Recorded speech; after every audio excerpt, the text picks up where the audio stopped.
ഡനാങ്ങിൽ നിന്ന് ഒരു 45 മിനിറ്റ് കൊണ്ട് നമ്മൾ ഹൊയാനിൽ എത്തിയിരിക്കുകയാണ്. ഹൊയാനിലാണ് വലിയ ടൂറിസം കാഴ്ചകളൊക്കെ നമുക്ക് കാണാൻ കഴിയുന്നത്. ഈ മെമ്മറീസ് ലാൻഡ് അത് ഹൊയാനിലെ മറ്റൊരു അട്രാക്ഷനാണ്. അങ്ങോട്ടേക്ക് പോകുമ്പോൾ ഈ പാലത്തിനുണ്ട് ചില പ്രത്യേകതകൾ. ഇതൊരു ഗ്ലാസ് ബ്രിഡ്ജാണ്.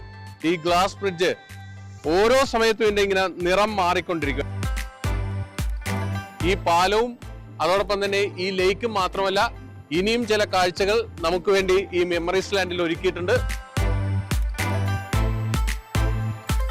ഇതൊരു ഫുൾ ഇലൂമിനേറ്റഡ് ആയിട്ടുള്ള ഒരു പാത്വേയിലൂടെയാണ് നമ്മൾ ഈ പെർഫോമൻസ് നടക്കുന്ന തിയേറ്ററിലേക്ക് പോകുന്നത്.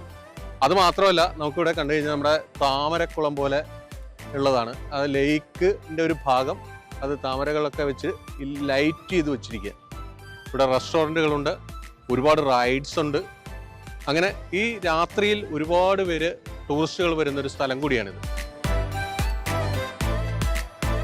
നമ്മളങ്ങനെ ഒരു VIP ടിക്കറ്റിൽ ഈ പെർഫോമൻസ് നടക്കുന്ന സ്ഥലത്തേക്ക് പോവുകയാണ്. ഹെൻറി നമുക്കൊപ്പം ഉണ്ട്. Henry, what is going on? Yeah, that's when we can say the memory show, the biggest show of the world, with the 500 actors, and duration about 1 hour. ലിഫ്റ്റിൽ മുകളിലേക്ക് പോകണം. 2ാം നിലയിലാണ് ഈ പെർഫോമൻസ് നടക്കുന്നത്. Hi.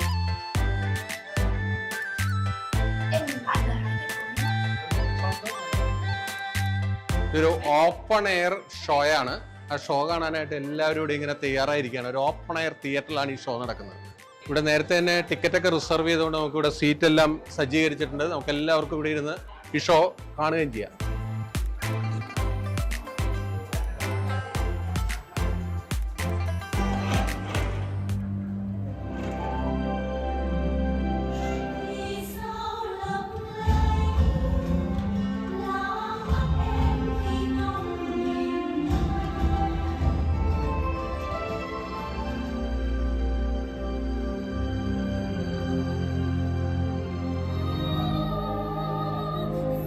Hoi An Memory Show is a story about the Hoi An history.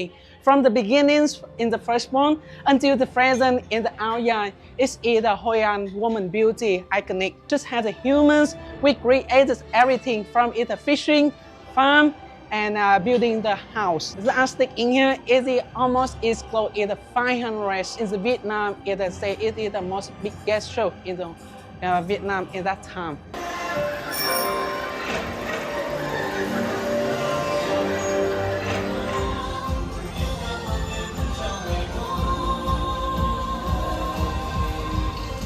Henry പറഞ്ഞപ്പോൾ നമ്മൾ ഇത്രയും വിശ്വസിച്ചില്ല. അതിഗംഭീരമായ ഷോയാണ്. അതായത് ഇതിന്റെ സ്റ്റേജ് മാനേജ്മെന്റ് ആണ് ഏറ്റവും പ്രധാനം. നമ്മുടെ ചെറിയൊരു ഓപ്പൺ എയർ സ്റ്റേജ് ഒന്നുമല്ല, ഏതാണ്ട് 1 ഏക്കറോളം നീണ്ടു നിൽക്കുന്ന ഒരു വലിയ സ്റ്റേജിലാണ് 500ഓളം കലാകാരന്മാർ വളരെ വേഗത്തിൽ വന്ന് ചടുലമായി അവരുടെ പെർഫോമൻസ് നടത്തി പോകുന്നത്. ക്യാമറമാൻ നിഖിൽ ജോസഫിനൊപ്പം ഹൊയാനിൽ നിന്നും ബിനിൽ, മാതൃഭൂമി ന്യൂസ്.